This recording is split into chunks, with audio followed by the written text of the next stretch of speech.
Salut tout le monde, c'est Jérémy. Hier a eu lieu l'annonce du nouveau processeur de chez Qualcomm, le Snapdragon 8 Gen 1, et je me suis dit que ça pourrait être intéressant que je vous en parle un peu, car c'est celui qui équipera la plupart des flagships Android de l'année prochaine, en commençant par le Xiaomi 12 qui doit être annoncé fin décembre. Je vais d'ailleurs vous sortir une vidéo cette semaine pour résumer tout ce qu'on sait déjà et qui est connu concernant le futur flagship Xiaomi, alors pensez à vous abonner et on commence tout de suite. Le Snapdragon 8 Gen 1 est donc le successeur de la série Snapdragon 888 qu'on a retrouvé dans beaucoup de smartphones cette année et qui proposait déjà beaucoup de puissance avec quand même quelques soucis de chauffe en espérant que ce soit corrigé sur la nouvelle série. Bizarrement ils en ont pas trop parlé dans leur présentation. On n'aura donc pas de Snapdragon 898 comme on aurait pu penser, mais un nouveau nom.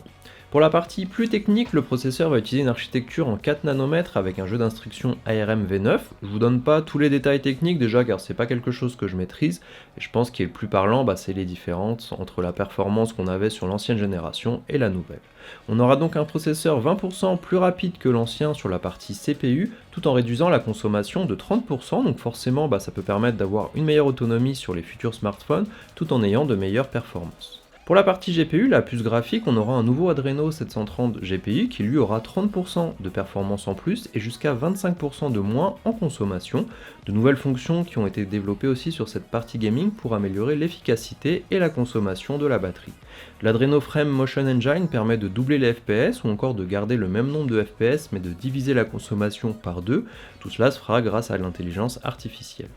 Bien entendu, il faudra que les différents développeurs de jeux prennent en compte ces nouvelles fonctions et les intègrent à leur jeu pour bien en profiter, ce qui peut prendre un petit peu de temps. Pour la partie connectivité, ce nouveau processeur aura un nouveau modem 5G supportant les ondes Sub-6 et mmWave et il pourra monter jusqu'à 10 gigabits par seconde en download quand l'ancien pouvait monter à 7,5 et il supportera aussi l'agrégation d'opérateurs pour un meilleur débit 5G. On aura bien sûr du support Wi-Fi 6 et du 6E, des améliorations sur la partie Bluetooth et on aura du support pour le Bluetooth LE. La puce en profite aussi pour améliorer tout ce qui est lié à la partie sécurité, rajouter aussi des options supplémentaires sur la partie photo, on va avoir un meilleur processeur d'image, on pourra filmer jusqu'en 8K HDR avec maintenant de la stabilisation électronique, ce qu'on n'avait pas forcément avant, on aura une meilleure plage dynamique, on gardera plus d'informations entre les zones claires et les zones d'ombre tout simplement, et on aura aussi de meilleures couleurs, des images de meilleure qualité en mode nuit, une meilleure qualité dans les zooms et j'en passe. La puce offre même la possibilité d'avoir un mode Always On sur la partie caméra, donc qui pourrait constamment regarder ce qui se passe pour par exemple déverrouiller le smartphone dès qu'on le regarde sans même avoir à y toucher ou à pré-déverrouiller. Peut-être qu'on aura aussi d'autres usages, mais je pense que ça risque de gêner un petit peu la plupart des gens de savoir que la caméra est constamment allumée.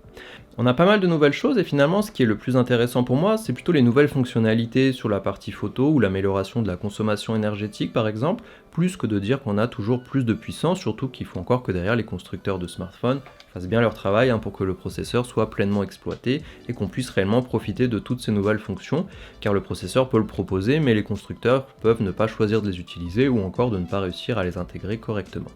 Voilà, donc c'était un petit résumé, n'hésitez pas à me dire ce que vous pensez de ce nouveau processeur, puis on se voit dans la prochaine vidéo.